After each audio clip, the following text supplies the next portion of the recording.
Hey ladies and gents, another video how to replace your key fob battery or remote key on Renault, Dacia or Nissan if you have one of these.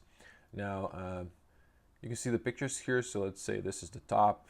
You push from the top towards bottom, you open the plastic cover, and inside you have your physical key in case you need to access with full of battery. If it dies, you can adjust on the driver's side, pop the plastic with this guy and unlock your car. Now behind this plastic cover is the battery. You can well, if you don't want to break your nail, just use a key here and pry it. You just pop the plastic out. You can see here, press down and the battery comes out.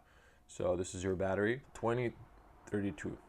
So you put a new battery in, press it in, return the plastic cover. That's it. Don't forget to return your physical key.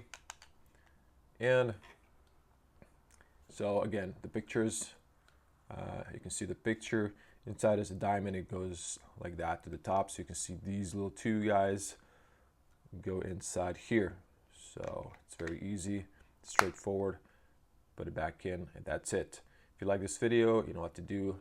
Like, share, comment below. See you in the next one.